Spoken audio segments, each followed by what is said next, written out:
Hi, my name is Jake. Hi, I'm Melissa. Hi, I'm Becky. Hi, my name's Eric. I'm the Project 4 manager, and the purpose of this project is to look at our group's process for each project. We're going to talk about the motivation we use, how we motivate team members to do their best, and also how the manager stayed motivated, and we're going to look at how we communicated, and then we are going to look at performance evaluations and how each manager did.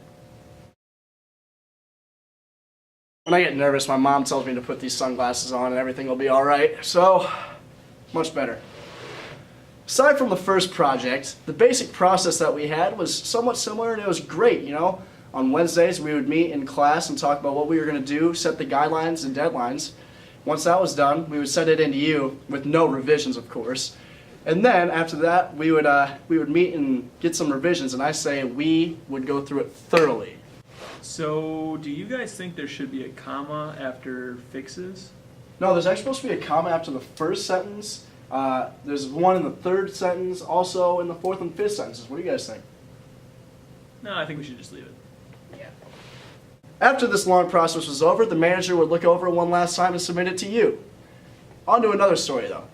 I think we did an excellent job with utilizing process gains and avoiding process losses for the most part. When thinking of process gains, however, one, the exchange of information.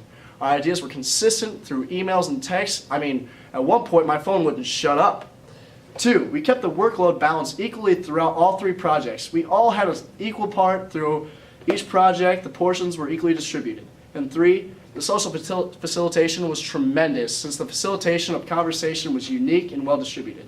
I like to think I'm a pretty excellent motivator. My motivation theory is extreme social facilitation. People work better when other people are watching them.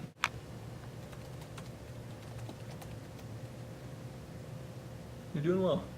Keep it up. When thinking of the process losses, however, we avoided social loafing through setting guidelines and expectations for each other that we all agreed upon. Two, we avoided production blocking by letting everyone have a couple of days to come up with their ideas and then share it with the group.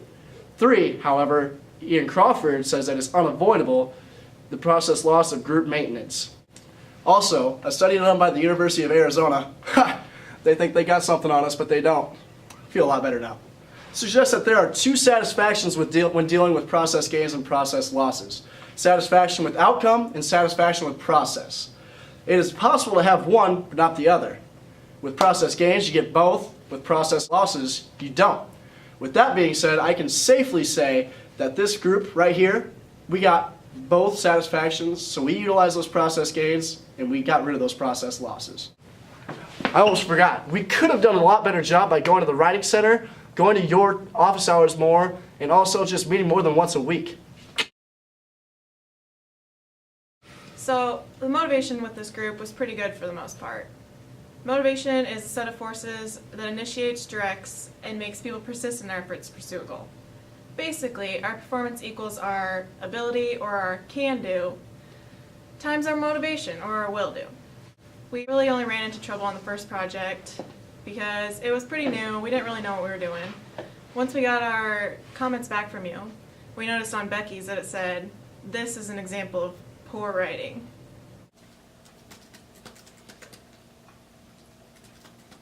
We knew Becky was capable, so clearly it was an issue with her motivation to produce good writing. It probably wasn't her top priority at the time. Becky was lacking motivation based on the expectancy theory. It lists instrumentality as a piece of motivation. And if it's weak, like in Becky's case, she doesn't feel like doing a good job actually helps the group at all.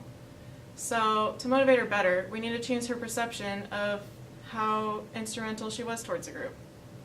We had to show her that the time she took to produce a better project actually helped us because it took us less time editing afterwards, and we could focus on other parts and actually get a better grade. We had to make Becky feel like she belonged with the group. According to the Journal of Experimental Education, people have a fundamental need to feel connected and related to other people. In an academic environment like this one, research shows that students that feel like they belong have a higher degree of intrinsic motivation and academic confidence. So, turns out we actually did a really good job with this because Becky was our most dedicated manager when her time came. She went to 2 office hours to ask questions and did the longest section of the project on top of being manager.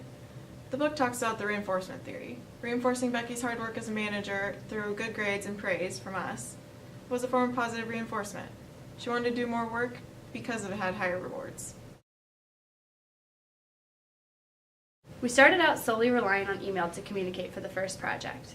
After that, we knew we weren't going to be able to get away with it for the next 3. Although email is effective because of its convenience and speed, Sarah Keisler and Lee Sproul did a series of experimental studies that proved communicating through email decreases social context cues and has a substantial deregulating effect on communication.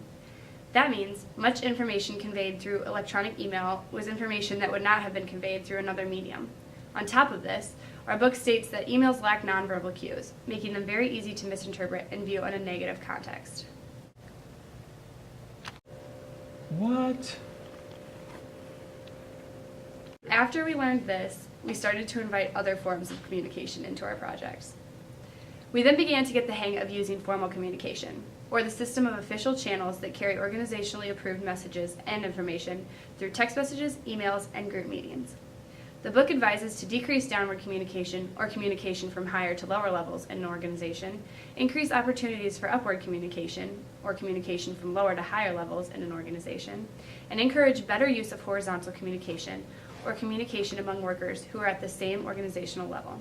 We were able to decrease our reliance on downward communication through our decrease in emails, increase our personal contact with each other and feedback opportunities through text messages and group meetings, and encourage better use of horizontal communication by only sharing project parts in emails to keep everyone on the same page. The increase of personal meeting time also provided us with an opportunity to ask questions and allowed the manager to assess nonverbal communication, both of which we were lacking before. According to our book, 93% of any message is transmitted nonverbally, and we really started to notice this during our meetings.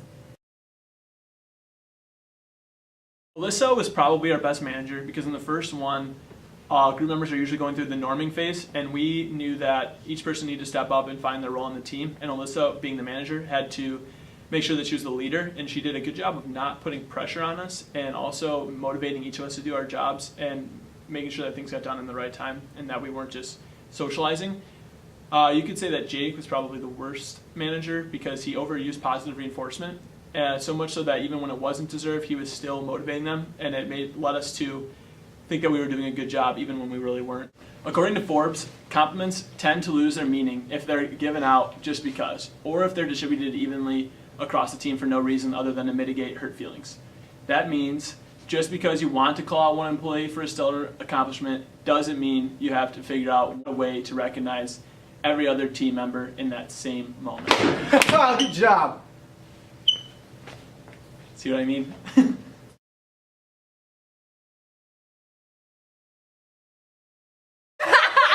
Okay, she's sorry. On behalf of Group 3, we just want to say thanks for a great semester.